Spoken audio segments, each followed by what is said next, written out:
Assalamualaikum dan salam sejahtera. Anda bersama saya Hafiz Dawson dan ini Bicara Naratif.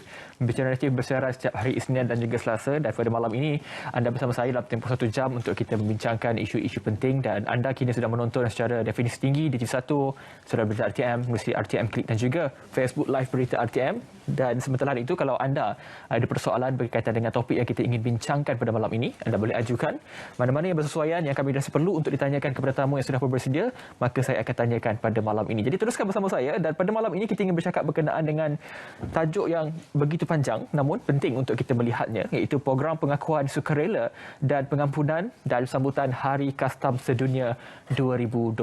Dan bersama saya di studio ketika ini, saya turut bangga dan besar hati saya ingin menjemput Tuan Muhammad Sabri Saad, Penolong Ketua Pengarah Kastam Zon Tengah. Assalamualaikum Tuan. Waalaikumsalam warahmatullahi wabarakatuh. Terima kasih kerana bersama saya dalam Bicara Naratif. Ya. Dan walaupun hari ini hari cuti Taipusan, tapi kita bekerja untuk memberi maklumat kepada anda, dan khususnya kita ingin bercakap secara keseluruhannya berkenaan dengan sambutan Hari Kastam Sedunia 2022. Ya. Tahun lepas pun kita melihat sambutan yang dilakukan secara maya, dan apakah gambaran untuk sambutan tahun ini yang akan dikongsikan oleh Tuan.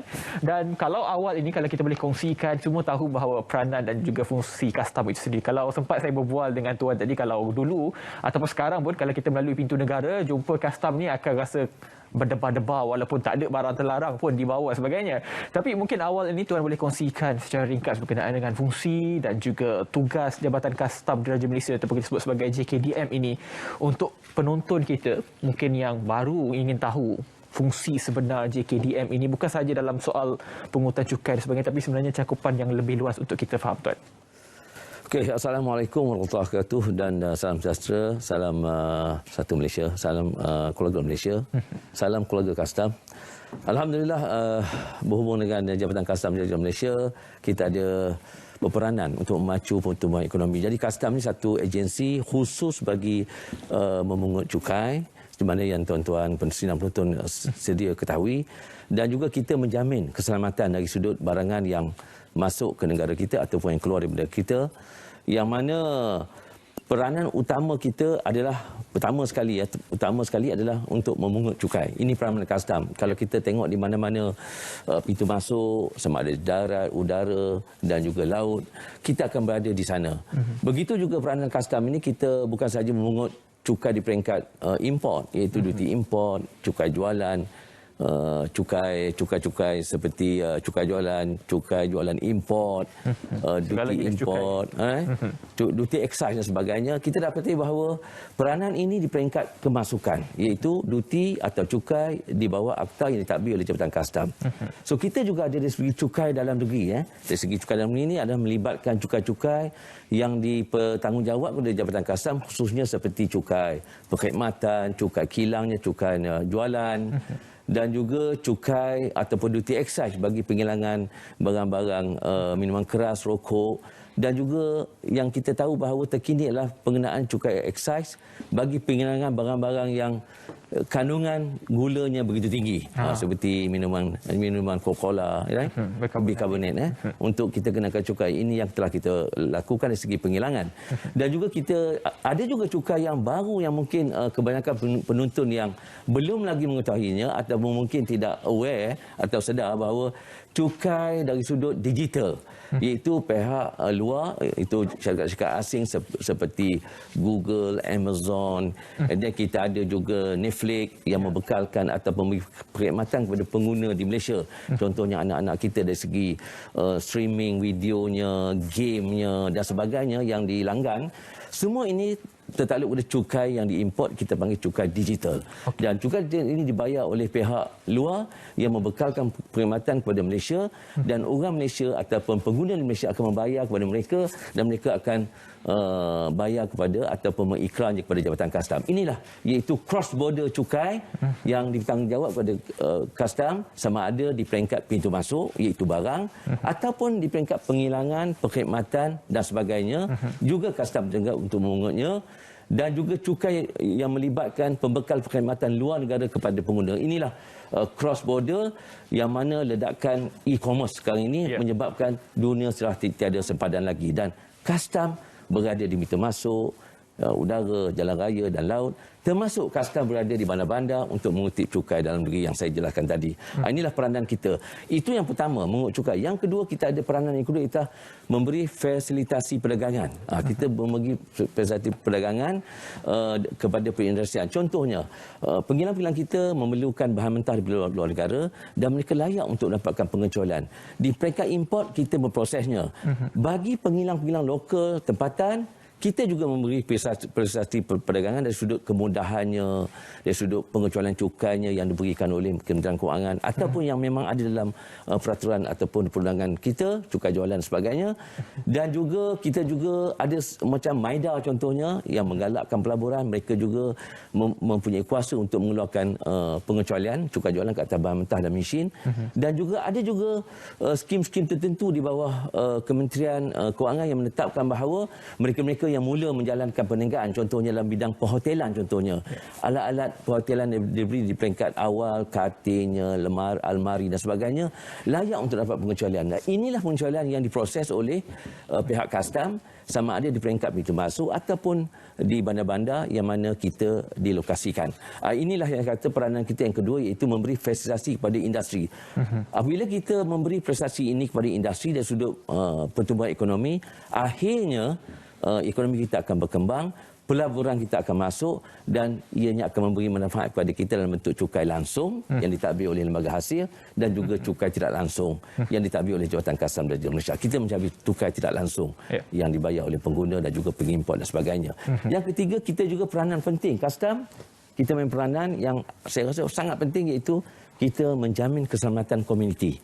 Contohnya dadah, kemasukan dadah ke Malaysia dan sebagainya, pintu masuk sama ada yang sah ataupun di luar pintu masuk yang sah, maka custom juga bertanggungjawab untuk menjamin dadah, ganja, senjata api contohnya juga elok daripada dimasuk untuk memastikan jaminan kepada komuniti atau rakyat. Ini yang kita mainkan. Kita juga di peringkat import juga kita memastikan barang-barang yang tertakluk kepada larangan import. Contohnya bahan kimia, bahan-bahan yang boleh mengurangkan lapisan ozon, contohnya karbon dan sebagainya. Sampai ke tahap itu. Kita juga akan pastikan alat-alat ini ataupun chemical dan sebagainya tidak boleh masuk kerana ia boleh menjejaskan keselamatan kita, environment kita. Juga dari segi alam sekitar juga kita bertanggungjawab untuk pastikan barang-barang contohnya sisa hampas dan sebagainya, sisa makanan dan sebagainya tidak masuk ke negara kita. Contohnya waste yang mana chemicalnya, mungkin dari segi elektronik waste dan sebagainya yang mempunyai bahan kimia, berkemungkinan akan memberi masalah kepada environment kita. Yang inilah yang dikatakan bahawa custom bukan saja menjamin pungutan hasil kepada negara, malah menjamin kehidupan rakyat semuanya secara keseluruhannya dari segi jaminan. Ini yang ketiga peranan. Satu, cukai. Kedua, fasilitasi kepada industri untuk memastikan ianya berkembang dan pelabur menarik minat pelabur untuk masuk atau menanam modal di Malaysia dan membuka peluang perniagaan, dan seterusnya kita menjamin bahawa keselamatan hidup rakyat, kesejahteraan hidup rakyat dapat dipertahankan. Ini yang kita buat.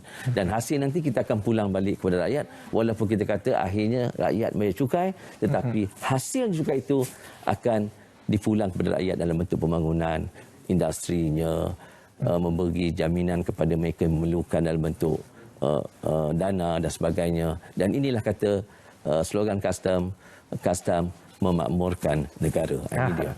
Tiga fungsi yang kita untuk dijelaskan bahawa cakupan ataupun fungsi custom ini sebenarnya sangat meluas. Dan yang paling menariknya bukan sahaja memberi keuntungan kepada negara, malah juga menjaga keselamatan sosial, kesihatan dan sebagainya. Tadi Tuan menyebut berkenaan dengan e-commerce, ini mungkin satu persoalan yang berkait rapat untuk kita kongsikan dengan peningkatannya perniagaan e-commerce disebabkan oleh COVID-19 ini. Mereka pelbagai perniagaan e-commerce ini tumbuh hujan cendawan selepas hujan, orang kata kan. Jadi kalau kata kita melihat kepada perniagaan e-commerce ini, kemasukan barang dari luar negara, misalnya daripada China, daripada Europe dan sebagainya, ini akan kita dapat lihat berlaku lambakan produk yang akan stuck ataupun tersangkut di pintu masuk negara, bagi memastikan produk-produk yang masuk itu adalah sewajarnya ataupun sebaiknya ditapis sepenuhnya.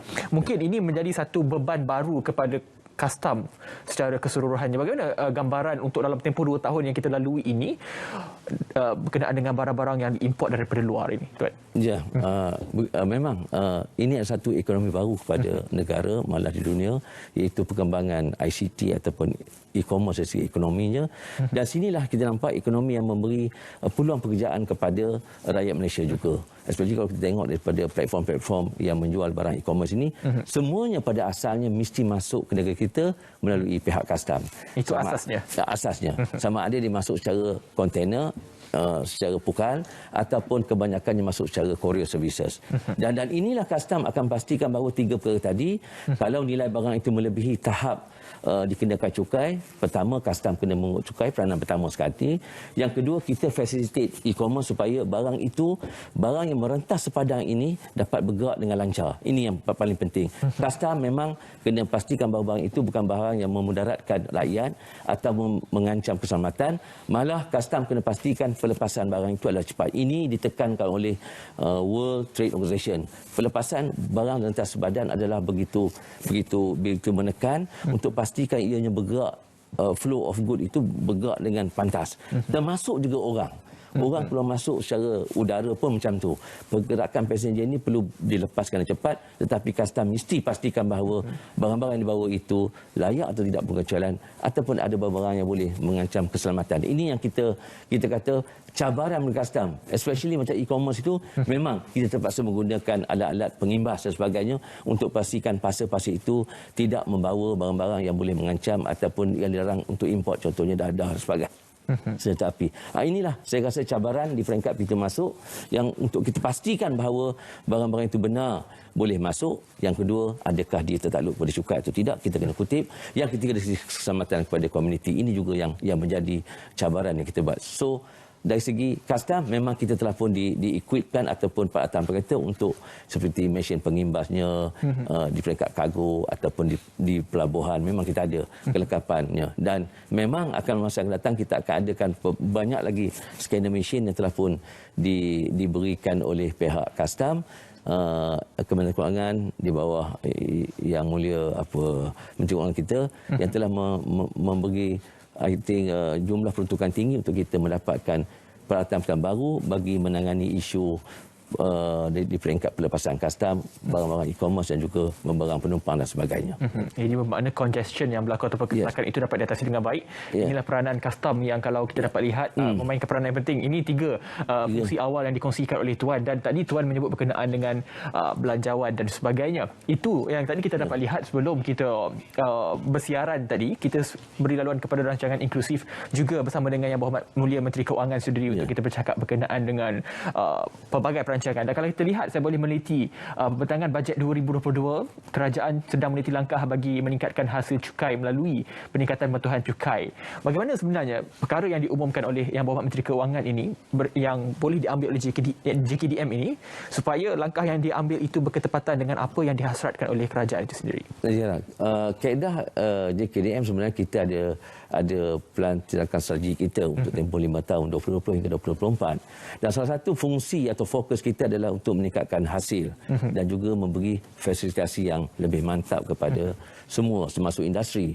Dan dari segi meningkatkan hasil, salah satu cara dia kita akan mengenakan ataupun membuat auditan pemeriksaan, verification ke atas barang-barang yang masuk, ataupun untuk pihak-pihak yang menghilang, yang tertakluk kepada cukai, pembayar cukai juga kita ada juru audit kita untuk membuat auditan dari semasa ke semasa. Dan saya rasa ini adalah satu konsep yang konvensional untuk kita enforce compliance. Maknanya kata kita menguatkuasakan undang-undang. Cara kita untuk memastikan pematuhan kepada undang-undang itu dapat ditingkatkan dengan cara tindakan auditan, verifikasi, dan jika ada kesalahan kita akan kenakan kriminal punya tindakan kriminal, sama ada dihadap ke mahkamah ataupun dikenakan compound. Dan salah satu lagi pembaharuan yang cuba kita buat dalam custom untuk tahun ini adalah kita lebih kepada informed compliance. Maknanya kita seolah-olah macam biasanya kita buat hand holding, maknanya kita memberi taklimat kepada pembayar cukai kita, pengimport, pengeksport dan sebagainya. Tapi kali ini kita cuba memberi informed compliance dari sudut kita mengadakan satu package package yang dikatakan voluntary disclosure, pengakuan sukarela. Yang ini yang kita julung-julung kalinya kita buat bagi Jabatan Kastam. Saya rasa inilah mungkin yang pertama kali untuk kita laksana, dan kita tengok feedback. Macam mana agaknya feedback di peringkat industri, sama ada mereka boleh tampil ke hadapan untuk menyertai program ini. Ini yang kita kata pematuhan secara informed complier. Mana kita mewar-warkan kepada pihak industri, membayar cukai, pengimport, pengeksport, agar mereka boleh tampil hadapan untuk membuat pengikaran secara sukarela. Kalau kita panggil in a good faith lah. Ini cara. Yang konvensional memang kita membuat auditan, verifikasi, pengesahan, pemeriksaan dan sebagainya. Itu memang kita lakukan senantiasa. Memang secara berkala kita buat. Contohnya sekiranya pembayar cukai tidak menghantar penyata contoh bayar cukai bagi satu tempoh, kita akan buat lawatan. Kita akan mengesahkan sama ada atau tidak membuat pembekalan bercukai tetapi mereka tidak membayar pada custom. Ini tindakan yang kita buat. Jadi yang apa yang saya nak tekankan di bawah program yang telah di-announcekan oleh Menteri Kewangan, iaitu kita akan buat satu pembaharan cukai dari sudut self disclosure, mana kata pengikraran kendiri dari sudut liability cukai ataupun cukai yang ada di pihak pembayar cukai. Program khas pengakuan sukarela dan pengampunan PKPSP ini yang ini akan dilanjutkan oleh Tuan sebentar saja lagi. Kita berehat seketika Tuan untuk memberi laluan kepada mereka untuk mengambil masa seketika ini, dan juga kita akan kembali selepas ini untuk kita memberi penjelasan lanjut berkenaan dengan apa itu PKPSP ataupun kita panggil sebagai VA ini, antara julung kali yang dilakukan oleh JKDM bersempena dengan sambutan pada kali ini. Kita berehat seketika, kembali selepas ini dalam Bicara Naratif.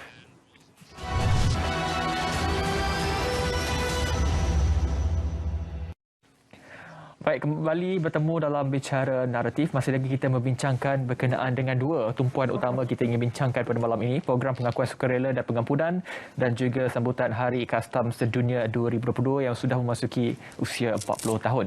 Tadi awal kita sudah pun memberi penjelasan kepada anda dan juga gambaran bagaimana fungsi Kastam ataupun JKDM ini dalam memastikan keuntungan kepada negara. Bukan sahaja kepada keuntungan negara melalui cukai dan sebagainya, tapi juga fokus kepada keselamatan dalam soal sosial, kesihatan dan sebagainya. Tadi Tuan bersama kita lagi, kita bercakap berkenaan dengan economic frontliners ni. Saya boleh katakan JKDM ini sebagai barisan hadapan ekonomi negara. Ini penting, dan tadi kita kata berkenaan dengan julung kali diadakan berkenaan dengan program ini yang kita katakan sebagai program pengakuan sukarela dan pengampunan. Ini kalau kata julung kali ini, ramai yang menonton kita tidak mengerti, mungkin tidak tahu lagi bagaimana program ini sebenarnya dibentuk, dalam apakah benefit yang boleh dilakukan oleh JKDM kepada yang menonton pada malam ini. Okey, program pengakuan sukarela dan pengampunan ini merupakan dua dalam satu sebenarnya. Pertama sekali, kita ada program pengakuan sukarela, iaitu pembayar cukai yang telah tidak mengikrar tanggungan mereka, dan cukai atau duty tersebut belum dibayar. Mereka ada tanggungan, even custom also tak tahu bahawa mereka ada tanggungan, tetapi mereka sendiri tahu bahawa ada perkara-perkara ataupun duty yang telah diikrar atau cukai tidak diikrar, dan mereka belum mengikrarnya kepada custom. Okey, pertama, pengakuan sukarela. Dalam satu lagi kategori kita bagi ialah program pengampunan. Maknanya cukai telah diikrar tetapi ianya tidak dibayar. Ada cukai yang telah diikrar tidak dibayar, maka yang ini kita masuk program pengampunan. Juga bagi pengampunan juga cukai yang telah diikrar tidak dibayar ini, kita merujuk kepada audit, penemuan audit kita, mendapati bahawa memang mereka ada membayar cukai tetapi membayar cukai dalam keadaan kurang. So pihak audit akan mengeluarkan pematuhan, bahagian pematuhan akan mengeluarkan bil tuntutan kepada mereka. So basically untuk pengakuan sukarela ini, tanggungan cukai di peringkat pembayar cukai, custom tak tahu. So custom membuka peluang untuk mereka dalam dua fasa ini, iaitu daripada Januari hingga Jun, Julai hingga September, iaitu fasa kedua, untuk mereka tampil ke hadapan. Begitu juga dengan program pengampunan. Mana kata pihak pembayar cukai ada berhutang dengan custom dan dalam bentuk tuntutan telah dikeluarkan. So, yang ini dia orang boleh masuk dalam dua fasa juga, iaitu Januari hingga Jun dan Julai hingga September. So, kita bagi dua fasa ini, kita akan pastikan bahawa fasa pertama insentif cukai dia lebih tinggi, pengurangan cukai lebih tinggi. Fasa kedua pengurangan cukai dia lebih rendah. Begitu juga contohnya, kita ambil contoh bahawa katalah saya berhutang dengan custom 100,000. Jika saya mengikrar di fasa 1, saya mendapat pengurangan cukai yang patut saya bayar sebanyak 10%. 10% daripada cukai yang patut saya bayar. So untuk fasa kedua, saya dapat pengurangan cukai sebanyak 5% saja. So itu pertama. Bagi saya, katalah individu A berhutang dengan custom, ada bil tuntutan kena bayar. Hutang katalah RM100. Kalau fasa pertama dia masuk, dia declare, dia tunjukkan dia bayar hutang dia, maka dia dapat pengurangan 10%. Begitu juga kalau dia masuk di fasa kedua, dia dapat hanya 5% saja. Basically secara umumnya bagi pengikaran sukarela ini dan juga pengampunan ini, secara umumnya pihak pembayar dapat pengurangan cukai 10%. Pengurangan cukai. Pengurangan cukai ini diberikan oleh Menteri Kewangan. Kuasa Menteri Kewangan untuk meremitkan atau meremitkan ataupun memberi tanggungan cukai itu kurang daripada sepatutnya yang dibayar. So kita bagi 10% secara keseluruhannya untuk fasa pertama. Fasa kedua, kita hanya bagi diremitkan hanya 5% saja. So jadi ini merupakan penyematan kos dari segi pihak industri, pihak orang yang berhutang dan sebagainya. Ini yang kita panggil bahawa program yang julung-julung kalinya kita buat, yang mana Menteri Kewangan memberi remisi cukai atau pengurangan cukai sebanyak 10% secara umumnya. Tetapi ada juga aktiviti-aktiviti lain, kesalahan lain yang kita bagi lebih daripada 10%. Contohnya, katalah satu pengilang, sepatutnya dia telah dia tidak mendaftar membayar cukai, sedangkan dia sepatutnya berdaftar sejak setahun yang lalu, contohnya. So katalah dia ada tanggungan cukai yang dia kena bayar sebab dia tak berdaftar, dia tidak mengenakan cukai pada pelanggan, dia sendiri kena bayar dengan poket dia. So yang ini kita bagi dia, untuk dia masuk sistem ini, kita bagi dia program ini 30% pengurangan cukai. Sebab dia kena bayar tanggungan itu kerana dia tidak menjadi pembayar cukai yang sepatutnya dia bertanggungan lebih beberapa tahun yang lalu. So kita bagi pengurangan cukai supaya dia masuk dalam radar kita, berdaftar dengan kita, jadi pembayar cukai dan dia boleh masuk program dan kita bagi 30%. Ini saya boleh kata satu berita baik juga. Ya. Begitu juga kenderaan import contohnya. Kita tahu bahawa MCO 2 tahun kita pandemik ini telah menutup banyak ekonomi kita dan sebagainya. Pengguna also rakyat juga boleh dikatakan terpaksa jarang keluar rumah, berkurang sebagainya. Jadi kereta-kereta import yang telah diimport sebelum tempoh iaitu tarikh 31 Oktober 2021, tanggungan cukai ini maknanya dia boleh mendapat untuk import kita terpakai, kita bagi maksimal lebih kurang 30%. Besar tu. Besar. Dia melibatkan cukai duty import, duty excise dan juga cukai jualan. 30% of kita bagi potongan cukai. Agak besar. Kerana kereta ni selama 2 tahun mungkin tidak dapat dijual, maka untuk pastikan industri kereta ini berjalan ataupun industri kereta, saya cakap kereta ni boleh hidup balik dalam tempoh setahun 2 akan datang. Sebab itulah kita dengan kelulusan daripada Menteri Kewangan memberikan potongan cukai yang agak besar bagi mereka yang menyimpan kereta mereka di dalam gudang berlesen yang dikawal oleh Jabatan Kastam. Lebih daripada 48 bulan tidak terjual. Dan ini yang kita bagi. Termasuklah kereta tempatan. Kereta tempatan juga kita bagi. Yang kita baru sikit, kereta baru yang dipasarkan di pasaran, kalau telah pun dihantar ke showroom dan sebagainya, tak terjual dalam masa 48 bulan pada tarikh 31 Oktober 2021, maka layak untuk pengurangan cukai sebanyak 20 dan 10%. Dan ini yang kita bagi. CBU import dan juga CBU baru pun kita bagi.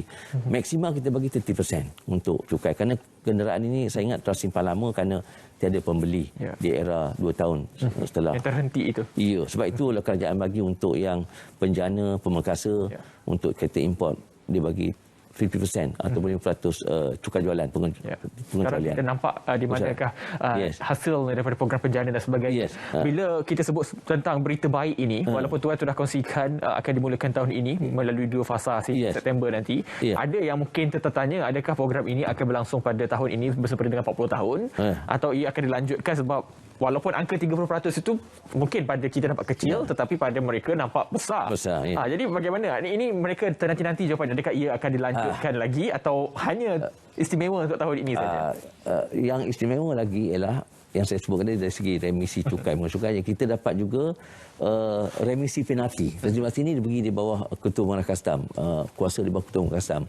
Remisi penalti ini untuk jika ia berkait dengan cukai, jika tempoh fasa pertama dia dapat 100% pengurangan ataupun penalti itu diremitkan, tidak perlu dibayar 100%. Penalti kastam lebih kurang maksimum 40%. So kalau ada tanggungan cukai sama ada secara sukarela ataupun pengampunan bil yang dia terima itu, kalau berkait dengan penalti di bawah akta kita pengenaan penalti, maka penalti untuk fasa pertama itu diremitkan sebanyak 100%.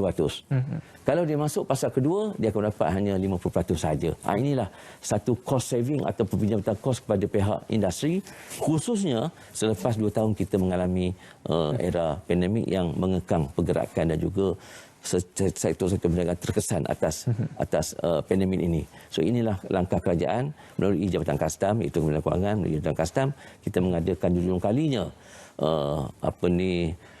kita panggil VA, Voluntary Disclosure dan juga Amnesty Program. Dua-dua program ini berjalan serentak dalam 2 fasa. Dan mesti ingat, tanggungan cukai yang tidak dibayar ataupun tanggungan cukai yang kena dibayar atas bil yang ada sebelum 31 Oktober 2021 ke belakang, layak untuk masuk program ini. Yang selepas itu tidak layak. Itu yang kita nak bagi bahawa semasa Menteri Kewangan announce 29 Oktober, pada tarikh itu kita seolah kita bagi satu tarikh di mana itulah tanggungan yang perlu dibayar dan ikrar dan juga dapat insentif cukai yang sebenarnya yang cukai dan penalti. Ini saya rasa tidak akan disambung lagi kerana kita punya cukai ini melibatkan Menteri Kewangan. Ini cukai. Cukai dalam kastam ni kadang-kadang kita pungut daripada orang. So inilah pertama kali kita bagi pengurangan cukai 10%. Dan saya rasa lepas ini mungkin kita akan bagi pengurangan penalti saja dan tidaklah sebaik seperti mana yang kita buat dulu kali ini untuk semua pembayar cukai, pengimport, pengeksport, penghilang, mereka-mereka yang bertanggungan kepada kastam, datanglah bagi tempoh 9 bulan ini untuk membayar tanggungjawab mereka. Dan secara keseluruhannya, tempoh yang dia kena bayar ni 6 bulan dan 3 bulan ini, kita dalam keadaan tertentu kita bagi secara umumnya, layak dibayar secara ansuran. Sudahlah kita bagi pengurangan cukai, kita benarkan budak dalam keadaan tertentu, kita bagi ansuran bagi tempoh fasa pertama 6 bulan dibayar, fasa kedua 3 bulan dibayar. Maknanya kalau kita bayar dalam fasa kedua, kita hanya dapat insentif yang sedikit kurang fasa kedua. Kalau fasa pertama dibayar dalam 6 bulan, kita akan dapat penuh. Maksimum penalti yang kita akan berikan mengikut aktiviti atau kesalahan tadi ialah 30% yang kita bagi. Secara umumnya memanglah 10%. Semua akan dapat lebih kurang 10% secara umumnya. Jadi kita boleh jangkakan fasa pertama itu akan ramailah. Ya, akan ramai. Ya, akan ramai.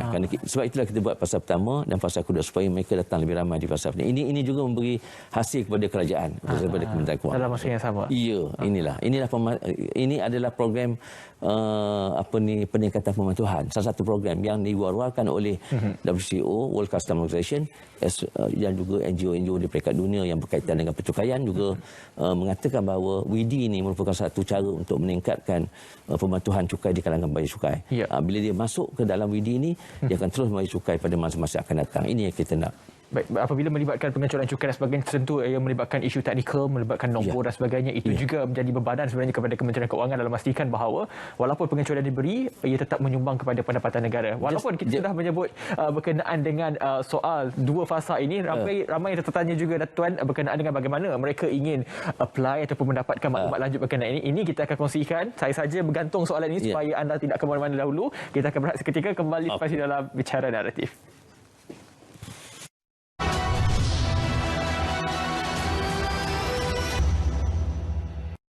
Baik, bertemu kembali dalam Bicara Naratif. Masih lagi bersama dengan Tuan Muhammad Sabri Saad, penolong Ketua Pengarah Kastam Zon Tengah. Tuan masih lagi bersedia dengan pelbagai lagi persoalan. Tadi kita dah kongsikan kepada anda berkenaan dengan program yang julung kali diadakan, iaitu PKPSP ataupun VA ini, pengakuan dan sebagainya, pengampunan. Banyak Tuan kongsikan kepada kita ini insentif-insentif yang boleh diterima selain daripada remisi penalti sehingga 100% dan remisi cukai sehingga 30%. Saya difahamkan Tuan ada lagi tambahan. Ini tak cukup rasa Tuan nak bagi ni, nak bagi lagi apa lagi insentif yang mewar-warkan yang boleh memberi satu kabar gembira kepada orang ramai. Daripada insentif yang saya sebut tadi ada tambahan, iaitu pertama sekali kalau mereka yang masuk yang mengikrar sukarela ini, kita panggil VA ini, kita audit tidak akan dijalankan untuk tempoh yang terlibat. Tempoh tanggungan cukai yang diikrarkan sukarela ini tidak akan diaudit pada masa akan datang. Satu. Yang kedua, maklumat berkaitan dengan pengikraran ini. Kita tahu bahawa tanggungan cukai ini kita tak tahu. Yang mereka tampil itu ada tanggungan cukai. Kita tak tahu. Kecuali kita audit mereka.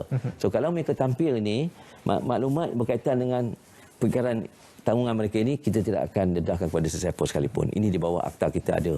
Kecuali melalui Menteri Kewangan saja yang kita boleh dedahkan. Setakat ini memang, oleh kerana program ini di bawah naungan ataupun Kementerian Kewangan, iaitu Menteri Kewangan, maka informasi ataupun pengikraran sukarela ini kita tidak akan dedahkan. Kerana tanggungan cukai ini mungkin melibatkan kesalahan-kesalahan yang berlaku di bawah akta kastam dan akta lain yang ditadbir oleh kastam.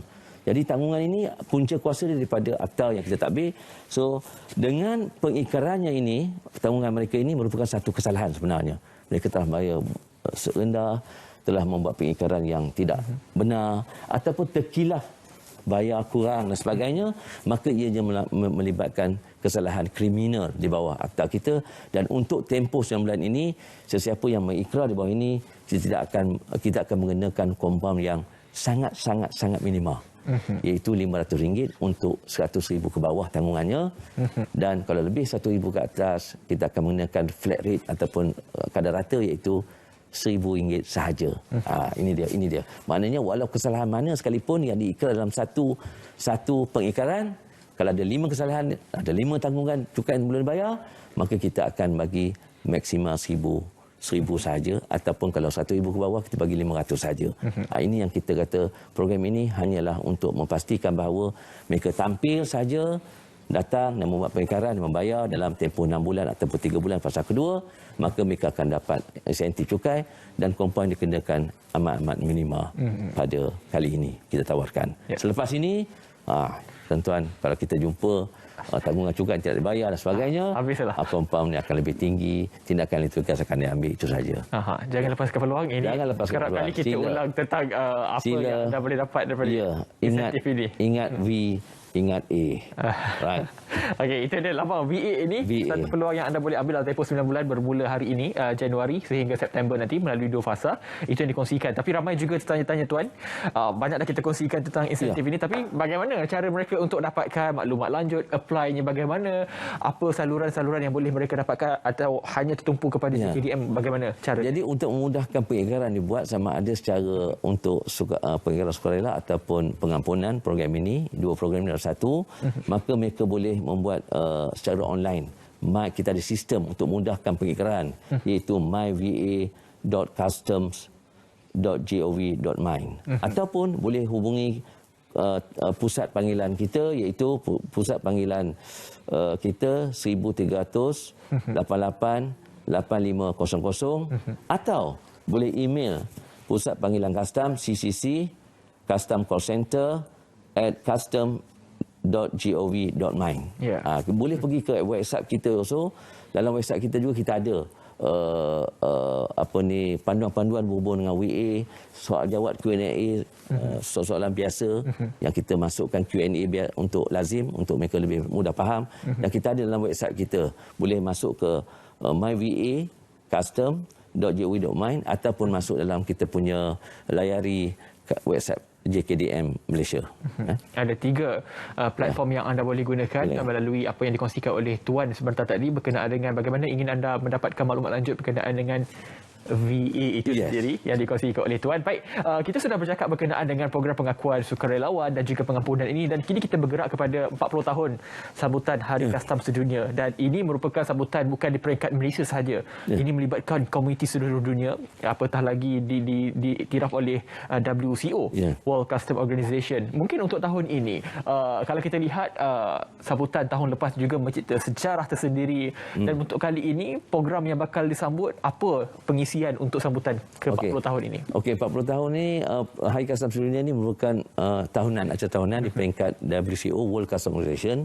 Dan 26 Januari pada tiap-tiap tahun kita sambut sempena Custom Cooperative Council ataupun memufakat pertubuhan custom sedunia bersidang kali pertamanya, iaitu kita panggil pada masa itu dia bukan lagi WCO, dia Corporation Council CCC Custom Corporation Council. Ini pemufakat custom, pentadbir custom pada masa itu bermesyuarat pada 26 Januari 1953. Jadi diambil 26 Januari itu sebagai sambutan sempena sumbangan pihak custom, pentadbir custom di seluruh dunia, melibatkan 183 negara yang bernaung di bawah sekarang ini dinamakan sebagai World Custom Organization ataupun pertubuhan custom sedunia.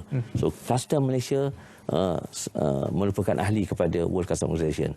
So inilah peringatan ataupun memperingati sumbangan custom pada tiap tahun pada 26 Januari ini, melibatkan pergerakan barang sebenarnya dari segi custom ni. Sebenarnya kalau kita sebut custom, sebenarnya the main atau peranan utama adalah melibatkan barang-barang retas sebadan. So World Custom ini akan mengingati bahawa pengorbanan custom dari sudut memastikan pergerakan barang ataupun orang merentas sebadan ini dapat dilaksanakan di seluruh negara. Kita ada 180 negara. Jadi pada tarikh yang sama 26 Januari tahun ini kita akan melangsungkan Hari Custom Sedunia yang akan dilangsungkan di Pejabat Custom Wilayah Persekutuan Kerajaya. Ini kita buat secara fizikal. Pertama kali setelah kita berbuat secara virtual pada 2 tahun yang lalu, semasa MCO dan juga tahun yang sudah, pandemik COVID-19. Dan tahun ini kita buat fizikal, kita akan buat adakan penganjuran yang di Kerajaya, Pejabat Custom Kerajaya, yang melibatkan 1,500 orang, terdiri daripada warga custom, jemputan-jemputan VIP kita. Termasuklah juga kali ini yang kita sangat-sangat teruja kali inilah, kerana Yang Amat Berhormat Perdana Menteri kita, Datuk Seri Ismail Sabri bin Yaakob akan merasmikan penganjuran Hari Custom Sedunia di Kerajaya pada 26 Januari 2022 kali ini. Dan kita adalah dia punya pembarisan, tabik hormat, ucapan daripada Yang Bahagia Datuk Seri Ketua Pengarah Custom yang akan memberi ucap pertama, begitu juga memberi ucap aluan, dan juga Perdana Menteri kita sekali akan hadir. Dan kita juga ada persembahan di peringkat Jabatan Custom, termasuklah kita akan mendengarkan kali ini kita punya brass band kita. Ujung kalinya kita ada brass band kita untuk mempersembahkan. Selalunya kita ambil dari luar. Kali ini kita akan ada brass band kita, dan kita akan berhimpun di Kerajaya mulai daripada pukul 8 pagi hingga selalunya pukul 12 tengah hari. Dan dalam ini kita ada juga persembahan daripada kita punya pasukan-pasukan taktikal kita dari sudut persenjataan, iaitu Cobra, juga mempersembahkan tactical way dalam menangani penyeludupan dan sebagainya. Dan juga kita ada juga penguatkuasaan, itu pasukan penguatkuasaan penyeludupan pun kita ada 2 tim, so untuk mengekang dari sudut penyeludupan, dan kita ada tim kita untuk melaksanakan ataupun memberi backup kepada kes-kes penyeludupan yang high profile. Inilah kedua-dua pasukan yang akan memberi persembahan pada itu. Dan perasmian akan dibuat oleh Perdana Menteri kita, Yang Berhormat Datuk Seri Ismail Sabri bin Yaakob pada itu. Aset tersendiri custom itu akan dipamerkan kepada semua pada minggu depan 26 Januari. Kalau kita lihat, saya melihat apa yang disambut pada tahun lalu, kalau kita lihat temanya adalah sekitarnya berkaitan dengan pemulihan, berkaitan dengan COVID-19 juga. Mungkin untuk tahun ini bagaimana tema yang tahun ini kita ambil tema daripada, ialah kita berkongsi dengan 183 negara. Itu temanya adalah memperluas transformasi digital custom melalui pemekasan budaya dan ekosistem data. Ini dari segi ICT. Sebenarnya custom ni perlu dimodernkan. Dan kita custom memang ada perancangan sendiri kita dah ada sistem kita ada SMK, sistem maklumat custom, kita ada scanner dan juga sistem scanner untuk mengesan barang-barang yang dibawa masuk melalui kontainer ataupun kargo ataupun penumpang. Kita ada scanner kita dan dia ada software dia. Ini semua yang menjana data untuk kita kaji, untuk analisa dalam kita melaksanakan tugas kita. Dan tahun ini Pertubuhan Custom Dunia telah mengambil tema transformasi digital custom melalui pemekasan budaya. Maknanya kita kena membudayakan pegawai kita, warga custom, untuk menggunakan ICT dalam melaksanakan tugas, khususnya untuk membenteras ataupun menangani proses ataupun melaksanakan proses pelepasan custom barang-barang yang dimasuk yang begitu sebenarnya mention tadi, iaitu e-commerce dan sebagainya, yang memerlukan pelepasan yang cepat di mana yang diperlukan oleh industri dan juga pertubuhan perdagangan dunia. Dan dalam pada yang sama, keselamatan dapat kita tangani dari sudut profiling menggunakan sistem data. Yang ini penting. Yang ini saya ingat custom sama ada di peringkat importnya kita ada sistem, di peringkat cukai dalam negerinya memang kita dah ada sistem, dan cuma kita perlu meluaskan lagi dari sudut ekosistem situ, yang mana kita kena ada integrate sistem. Maknanya kalau barang masuk daripada satu checkpoint, kita boleh kesan barang yang sama mungkin masuk daripada tempat lain dan sebagainya, supaya kita boleh membandingkan harga barang dan sebagainya, kita boleh tahu. So ini yang perlu kita luaskan lingkup penggunaan ICT dalam memastikan cabaran custom itu dapat ditangani dengan adanya tools yang memang perlu bagi pihak custom. Dan saya rasa pengurusan tinggi jabatan diketuai oleh Yang Berbahagia Datuk Seri Abdul Latif bin Kadir memang melihat perkara ini dan dimasukkan dalam salah satu kita punya plan tindakan strategi kita, iaitu meningkatkan modal ihsan dengan membangunkan ICT atau teknologi. Ini kita dah ada, cuma kita perlu memodernkan lagi sistem di peringkat pintu masuk dan sebagainya, termasuk juga di dalaman dalam kita memungut cukai. Ini yang kita nak. Bila tuan sebut tentang perkataan pendigitalan, kita akan melibatkan big data, data raya dan sebagainya. Ini soalnya tadi kita dah sebut berkenaan dengan lambakan produk daripada luar melalui e-commerce. Bila kita sebut tentang big data, data raya ini, dia akan menjadi satu ancaman juga kepada custom, cyber security dan sebagainya. Mungkin pandangan peluang ketua pengarah ini sendiri melihat kepada mungkin 5 tahun akan datang tentang pendigitalan ini, bagaimana pandangan custom dalam soal keselamatan data dan sebagainya. Yang itu kita ada. Sebenarnya kita terpaksa, kita tidak boleh bekerja secara silo dari segi data. Kita kena berkongsi bukan sahaja di dalam Malaysia, contohnya agensi-agensi contohnya yang mengeluarkan permit dan sebagainya perlu berkolaborasi, integrasi dari segi sistem dengan kita supaya data berapa AP yang dikeluarkan dengan berapa kita masuk. Yang ini yang kita boleh memantau lebih dekat.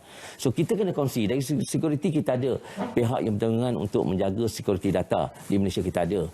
So kita juga bukan sahaja berkongsi dari segi koperasi, dari segi barang-barang masuk ataupun sistem dalam menangani isu cukai dalam negeri dan sebagainya, fraud dan sebagainya.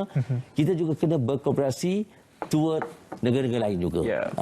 Sebelum barang sampai, sepatutnya data-data itu mungkin boleh dikongsi supaya kita dapat mengadakan satu risk management di peringkat import ataupun peringkat cukai dalam negeri.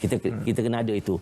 Sebab dunia sekarang tak ada sempadan lagi. Ini bermakna apabila custom ataupun negara sebut tentang pendigitalan, bermakna kita akan bersedia juga dengan apa ancaman-ancaman yang akan datang. Baik tuan, kita akan berehat sekali lagi. Kita akan kembali selepas ini untuk kita merumuskan tentang topik yang kita bincangkan hari ini. Jangan ke mana-mana.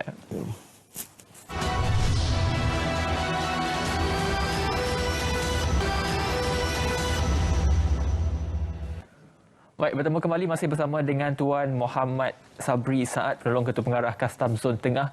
Tuan, kita sudah memasuki pusingan terakhir untuk kita buat rumusan. Tadi sebelum kita berehat seketika, kita melihat bahawa ketersediaan JKDM berdepan dengan proses digitalisasi yang kita cakap ketika ini dalam persediaan dan sebagainya. Mungkin di minit terakhir ini, satu harapan Tuan semestinya untuk sambutan Hari Kastam yang akan disambut pada minggu depan, dan juga banyak lagi insentif yang ditekankan ini supaya mereka jelas, faham dan juga ambil peluang tentang kemudahan dan juga kelebihan yang diberikan oleh JKDM kali ini. Terima kasih.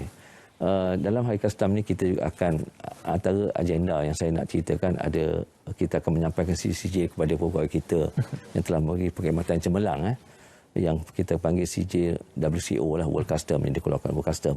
Dan juga kita bagi kepada negeri atau zon yang telah menyumbang prestasi hasil yang tinggi, kita akan juga memberi CJ kepada pengarah-pengarah negeri dan juga pengarah zon. Kita ada zon. Dan juga kita juga akan menyampaikan CJ ini kepada mereka-mereka yang telah penyumbang hasil yang terbanyak pada custom untuk tahun yang lalu. So syarikat juga akan diberi CJ WCO ni sebagai penyumbang hasil terbanyak di kalangan syarikat yang ada lah, yang menyumbang. So harapan saya untuk custom, warga custom, kita rasa inilah perayaan yang sangat kita nantikan atas pengorbanan kita. Yang penting kita perlu merealisasikan peranan kita, iaitu memakmurkan negara melalui sumbangan hasil yang tinggi. Dan yang kedua, kita kena pastikan kemudahan-kemudahan yang diperolehi oleh industri dapat kita terjemahkan dari sudut pergerakan barang-barang yang meretas pada yang cepat, cekap. Di samping itu mengelakkan sebarang isu keselamatan kepada rakyat dan komuniti, yang ini penting. Dan saya ambil ibrah kepada slogan untuk tema Hari Kastam ini, iaitu memodernkan penggunaan digital. Ini juga akan saya rasa warga Kastam perlu peka kepada penggunaan sistem dalam memastikan peranan kita lebih baik pada masa-masa akan datang melalui perkongsian data dan sebagainya. Kita tidak boleh lagi bekerja secara silo ataupun bersaingan daripada kursi lain, kementerian lain dan juga pihak-pihak luar dalam kita meningkatkan peranan kita agar cabaran-cabaran kita pada masa depan untuk memastikan ekonomi kita dari sudut pelaburan dan sebagainya dapat memberi manfaat banyak kepada industri, dan akhirnya industri akan masuk dan memberi satu impak positif kepada hasil, tak kiralah hasil kastam, juga hasil kepada pihak cukai langsung yang akan kita pungut. Dan juga dengan adanya industri, maka kita juga boleh membuka lebih ramai peluang pekerja dan meningkatkan taraf hidup kesejahteraan rakyat. Dan paling penting saya rasa memang transformasi terpaksa kita laksanakan sudut digital, dan kastam memang telah ke arah itu melalui fokus kepada perancangan strategi kita yang telah kita adakan selama 5 tahun. Yeah. Dan apa yang saya harapkan dengan sistem yang kita akan bangunkan, ia akan mempercepatkan pelepasan dagangan retas sepadan, selamat dan terjamin. Yang penting, kutipan cukai dapat dibuat dengan efektif dan cekap, merangsang pertumbuhan ekonomi negara.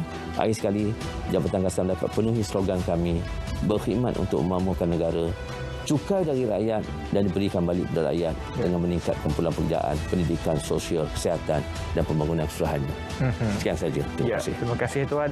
Saya suka ayat last sekali berkenaan dengan bergerak, tidak lagi bergerak secara silo, malah bergerak sebagai keluarga kastam yang akhirnya memberi manfaat kepada keluarga Malaysia itu secara keseluruhannya. Terima kasih sekali lagi kepada Tuan Muhammad Sabri Saad, penolong Ketua Pengarah Kastam Zon Tengah. Terima kasih Tuan atas perkongsian dan juga banyak berita baik yang dikongsikan kepada kita pada malam ini. Dan juga kepada anda, terima kasih kerana menonton Bicara Naratif pada malam ini. Kita jumpa minggu depan insya-Allah. Dan juga kepada anda, keluarga Malaysia, tepati janji temu penerimaan dos penggalak untuk kita membina imuniti kelompok yang lebih berkesan menentang varian-varian yang akan datang terkait dengan COVID-19. Terima kasih menonton. Assalamualaikum. Selamat malam. Terima kasih Tuan.